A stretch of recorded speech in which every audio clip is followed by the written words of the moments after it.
Hello to all guys and welcome back to the channel Vijay Kumar my new classroom में। तो आज हम करने जा रहे हैं अकाउंटेंसी के chapter first NPO not for profit organisation गैर लाभकारी संगठन या संस्था का भाग 3। भाग 2 तक हम वीडियोस बना चुके हैं और चैनल पे अपलोड कर चुके हैं। भाग 2 तक हमने सम पेक्यूलियर आइटम्स के 2 आइटम्स डिस्कस कर लिए हैं। तो आज हम करने जा रहे हैं आइटम नंबर 3 जिसका नाम है लीगेसीज। So what is लीगेसीज? आपने लीगेसी के बारे में कभी सुना होगा। लीगेसी क्या होती है?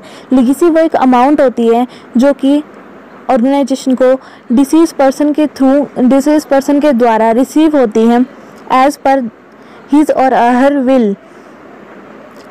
जब भी कोई ऐसा इंसान जिसकी प्रॉपर्टी का, जिसकी ज़मीन का या जिसके धन का कोई उत्तराधिकारी नहीं होता तो वो अपने धन को, अपनी प्रॉपर्टी को किसी संस्था या संगठन को दान करके चला जाता है। वह ये कहता है कि मेरे मरने के बाद, आफ्टर माय डेथ, मेरी जितनी भी प्रॉपर्टी है ये सारी प्रॉपर्टी मैं इस संस्था को सौंपता हूँ कुछ लीगल फॉर्मेलिटीज़ करने के बाद। इसमें ऐसा कंपलसरी नहीं होता कि जिस इंसान का कोई उत्तराधिकारी नहीं होता या जिसके कोई बच्चे नहीं होते वही लीगेसी देता है ऑर्गेनाइजेशन या संस्था को।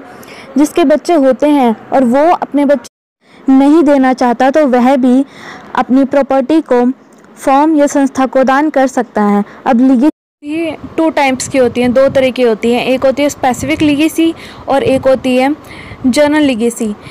जिस लीगेसी का पर्पस डिसीज पर्सन ने स्पेशलाइज्ड किया गया हो, स्पेसिफिक किया हो कि इस लीगेसी को इसी पर्पस के लिए यूज़ किया जाए, तो वो liability side of balance sheet में शो होगी, क्योंकि ये लाइबिलिटी बन जाती है ऑर्गेनाइजेशन के ऊपर कि वो उसे इसी जगह यूज़ करे। अगर डिसीज पर्सन ने कोई ऐसी स्पेसिफिक कंडीशन नहीं रखी कि वो अपनी लीगेसी को यहाँ यूज़ कराना चाहता है या कहीं और, तो ये रेवेन्यू नेचर के आइटम बन जाती है और ये credit side of income and expenditure account में शो की जाती है। नेक्स्ट हम पढ़ेंगे लाइफ मेंबरशिप फीस।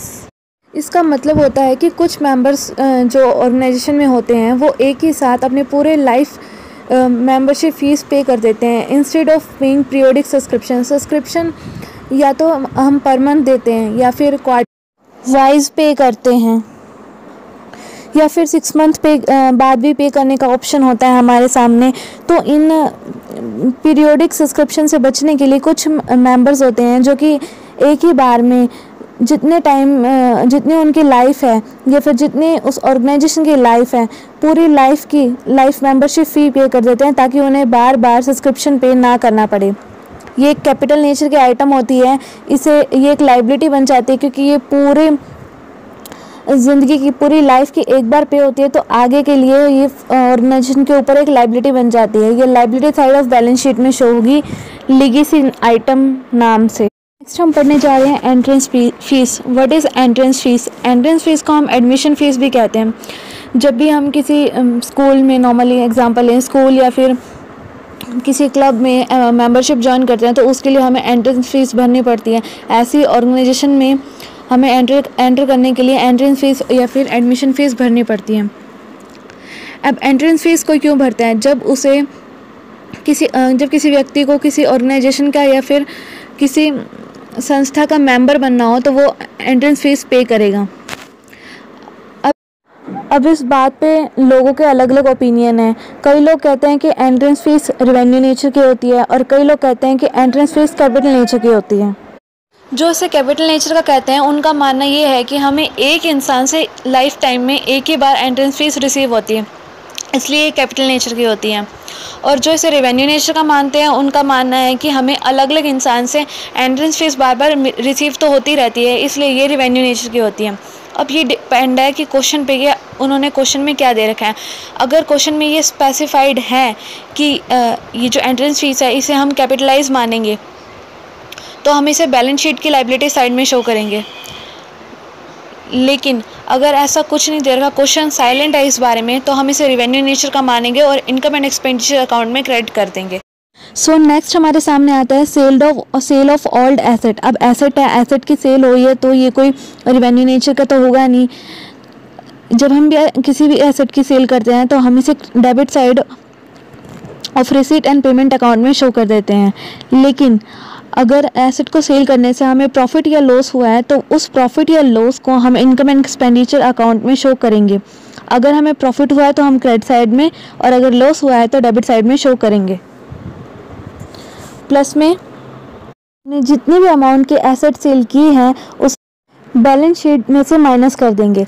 अब फॉर एग्जांपल लेते हैं कि हमारी ऑर्गेनाइजेशन के पास 5000 का फर्नीचर है, जिसमें से हम 1000 का फर्नीचर सेल करना चाहते हैं और हमारा 1000 का फर्नीचर 400 में सेल हुआ। इससे हमें 600 का लॉस हुआ, जिसे हम इनकम एंड एक्सपेंडिचर अकाउंट की डेबिट साइड में शो कर देंगे।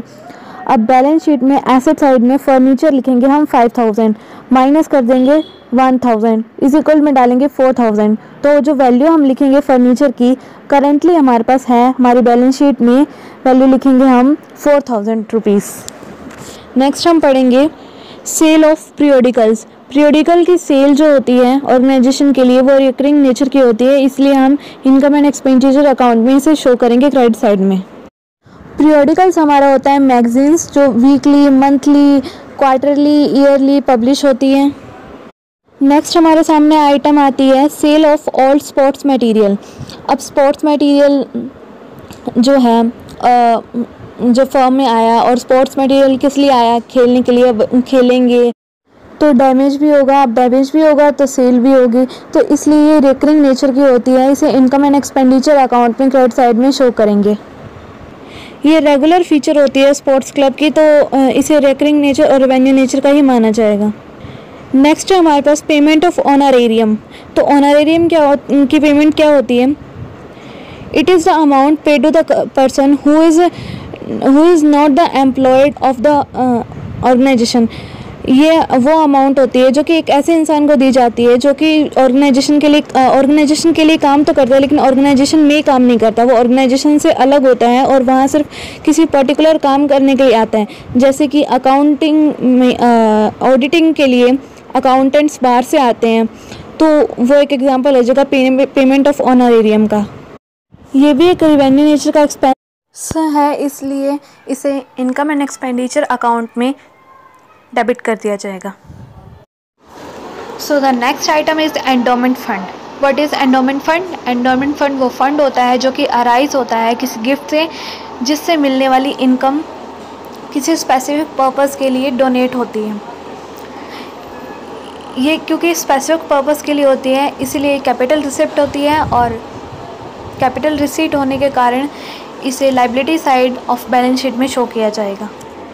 Next point is endowment fund. So what is endowment fund? Endowment fund वो फंड होता है जो कि रिसीव होता है ऑर्गेनाइजेशन को किसी गिफ्ट के थ्रू, और उस गिफ्ट से जो इनकम प्राप्त होती है उसे किसी स्पेसिफिक पर्पस के लिए ही यूज़ किया जाएगा। यानी कि जो डोनर होगा, जो देने वाला होगा, वो देने से पहले ये निर्धारित कर देगा कि उससे जो उसे इनकम प्राप्त होगी, उस गिफ्ट से जो ऑर्गेनाइजेशन को इनकम प्राप्त होगी, उसे किसी स्पेसिफिक पर्पस, जो पर्पस देने वाला निर्धारित करेगा, जैसे कि बिल्डिंग की रिपेयरिंग के लिए, बच्चों को दान करने के लिए, उनको कपड़े, उनकी पढ़ाई के लिए, जो कि वो निर्धारित करेगा देने वाला, उसी चीज़ के लिए ही यूज़ होगा। अब क्योंकि ये इसका जो नेचर है वो कैपिटल नेचर का होता है, इसलिए इसे liability side of balance sheet में शो किया जाएगा। So next one is government grant. So government grant क्या होती है? जो गवर्नमेंट ग्रांट देती है, जैसे schools, colleges, public hospital etcetera, ये डिपेंड करते हैं गवर्नमेंट ग्रांट पे अपनी एक्टिविटीज़ के लिए। तो ये एक रेवेन्यू रिसीट होती है और रिकरिंग नेचर की होती है, इसीलिए इसे क्रेडिट किया जाता है इनकम एंड एक्सपेंडिचर अकाउंट में। हाउएवर कुछ ऐसी ग्रांट होती हैं जो कि गवर्नमेंट के द्वारा दी जाती हैं, वो कैपिटल रिसीट की होती हैं, और जो कैपिटल रिसीट की ग्रांट होंगी उन्हें हम liability side of balance sheet में शो करेंगे। दोनों ग्रांट हो सकती हैं आइदर कैपिटल और रेवेन्यू। सब में मेन पॉइंट एक ये होता है कि कुछ एनपीओज होती हैं, उन्हें कैश सब्सिडीज रिसीव होती हैं गवर्नमेंट एजेंसीज से और डायरेक्ट गवर्नमेंट से। ये जो सब्सिडीज़ होती हैं ये रेवेन्यू नेचर की सब्सिडीज़ होती हैं और इन्हें इनकम एंड एक्सपेंडिचर अकाउंट में क्रेडिट किया जाता है। हमारे सामने एनपीओ का एक नेक्स्ट टॉपिक आता है। ये भी काफ़ी इंपॉर्टेंट टॉपिक है जिसका नाम है special funds.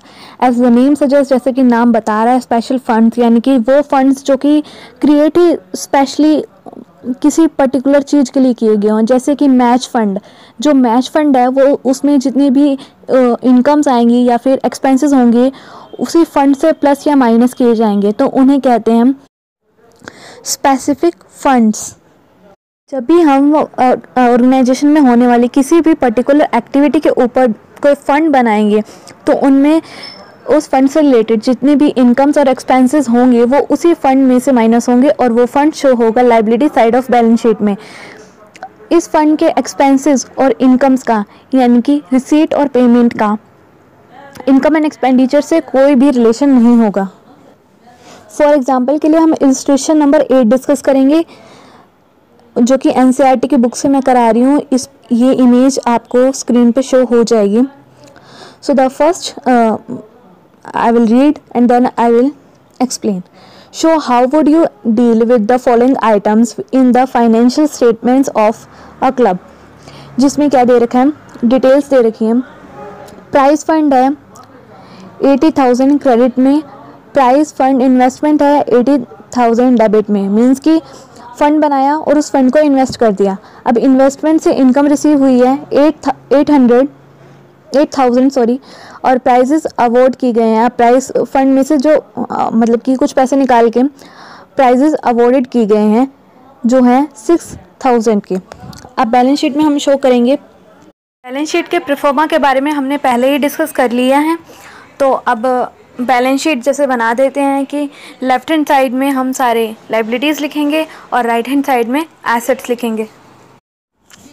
Balance sheet as on, जो कि क्वेश्चन में डेट दे रखी है या फिर जिस डेट को बैलेंस शीट बनाई गई है। मतलब हम जब क्वेश्चंस कर रहे हैं तो हम पहले यही रखेंगे कि कौन सी डेट दे रखी है क्वेश्चन में।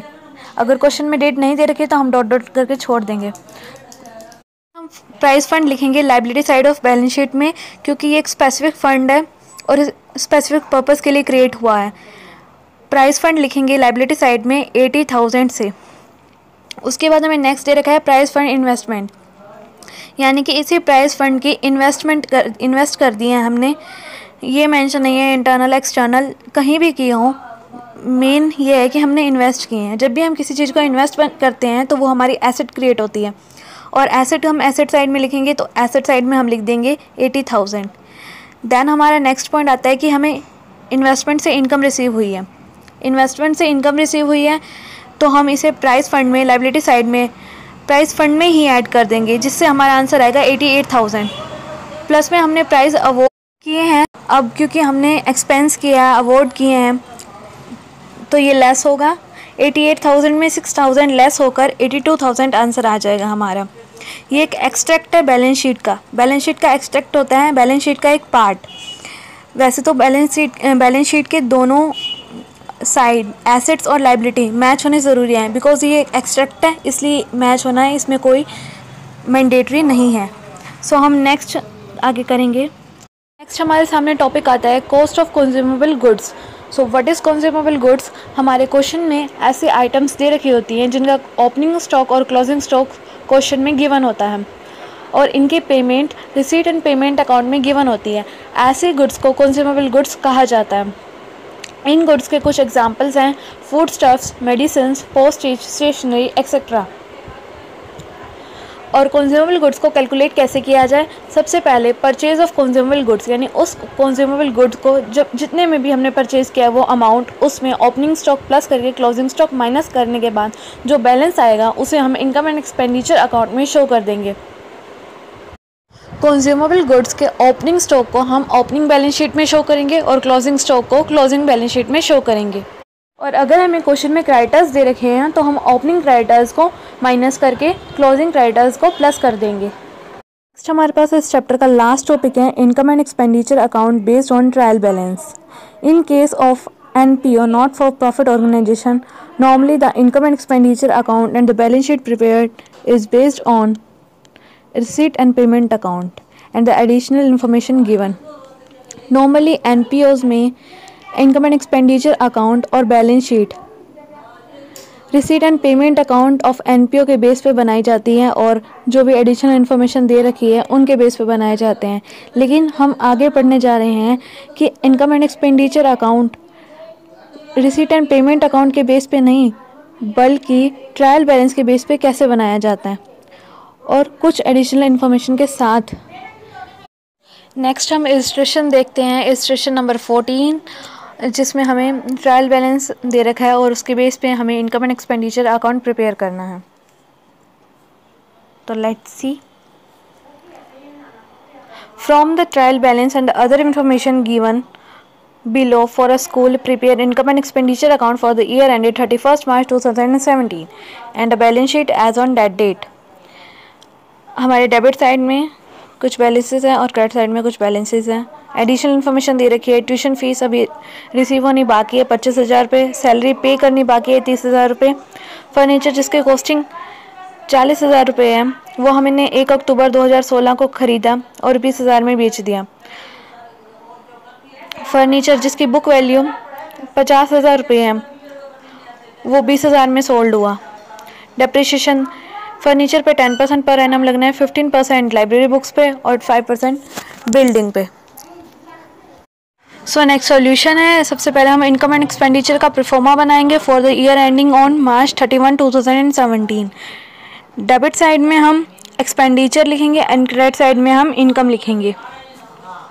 फर्स्ट हम एक्सपेंडिचर साइड में लिखेंगे loss on sale of old furniture 50,000 जो कि बुक वैल्यू थी और 20,000 जो कि सेल वैल्यू हुई। इसका आंसर आया 30,000, यानी कि 30,000 का लॉस हुआ।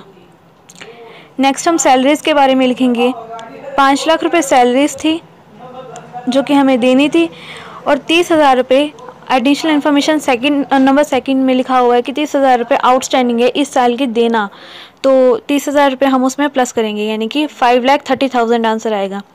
नेक्स्ट हम स्टेशनरी के बारे में बात करेंगे। स्टेशनरी 40,000 दे रखी है क्वेश्चन में, एज इट इज़ वही लिखेंगे। General expenses 18,000 as it is वही लिखेंगे। डेप्रिसिएशन लगाएंगे फर्नीचर पे, बिल्डिंग पे और लाइब्रेरी बुक्स पे। फर्नीचर पे डेप्रिसिएशन लगना है 10%, 30,000 का 10% 3,000। बिल्डिंग पे डेप्रिसिएशन लगना है 5% पर एनम के अकॉर्डिंग 31,250। लाइब्रेरी बुक्स पे डेप्रिसिएशन लगेगा 15% के अकॉर्डिंग, आंसर आएगा 22,500। सो डेप्रिसिएशन टोटल लगेगा तीनों आइटम्स को मिलाकर 56,715। नेक्स्ट आएगा स्पोर्ट्स एक्सपेंसेस 15,000। उसके बाद इनकम सेक्शन में आ जाएंगे। सबसे पहले लिखेंगे admission fees 12,500, then tuition fees जो कि एडिशनल इन्फॉर्मेशन नंबर 1 में हमें एक एडिशनल इन्फॉर्मेशन दे रखी है कि ट्यूशन फ़ीस हमें 25,000 रिसीव होनी बाकी है तो हम ऐड करेंगे 5 लाख में 25,000 ऐड करने के बाद 5,25,000 आंसर आएगा। नेक्स्ट है rent for the school hall 10,000, miscellaneous receipt 30,000, लीगेसीज हैं जनरल रेवेन्यू नेचर की 3,50,000, इंटरेस्ट अक्रूड ऑन इन्वेस्टमेंट 60,000। उसके बाद हम इनकम साइड का टोटल कर देंगे और टोटल हमारे पास आएगा 9,87,500 और एक्सपेंडिचर साइड का टोटल कर देंगे जिनमें हमारे पास जो कमी हमारे पास आएगी 2,97,750 जो कि हम एडजस्ट कर देंगे सरप्लस में डाल के और इसके बाद हमारे एक्सपेंडिचर और इनकम साइड दोनों इक्वल आ जाएगी और इसी के साथ हमारा income and expenditure account prepare हो जाएगा। नेक्स्ट हम पढ़ेंगे difference between income and expenditure account and receipt and payment account, जिसका पहला डिफरेंस है on the basis of nature.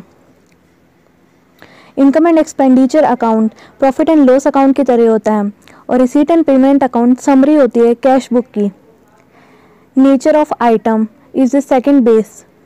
Income and expenditure account में रिवेन्यू नेचर के आइटम रिकॉर्ड होती हैं और रिसीट एंड पेमेंट अकाउंट में revenue as well as capital nature दोनों नेचर के आइटम रिकॉर्ड होती हैं। Period basis income and expenditure items relate only current year. Income and expenditure account में सिर्फ करंट ईयर के आइटम इंक्लूड होती हैं। रिसीट एंड पेमेंट अकाउंट में सक्सीडिंग ईयर के आइटम इंक्लूड होती हैं, चाहे वो किसी भी ईयर की हो बट वो कैश में आनी चाहिए।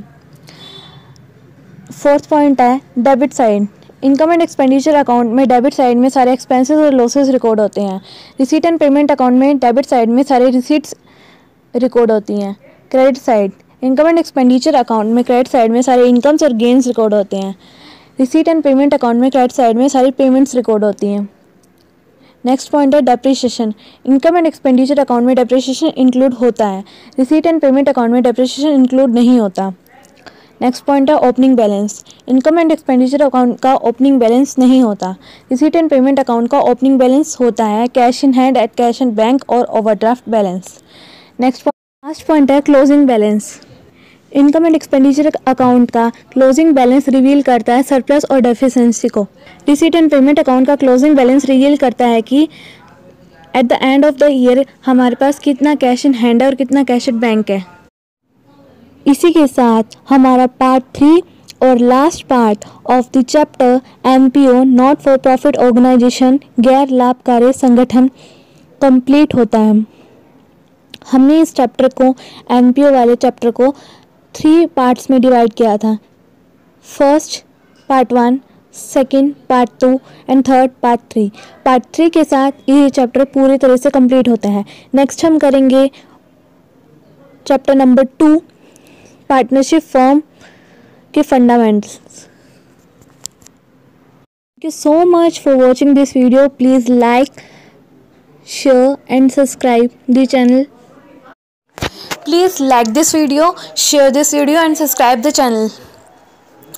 प्लस अगर आपको कोई भी क्वेरी हो तो प्लीज़ कमेंट में ज़रूर बताएं and don't forget to subscribe.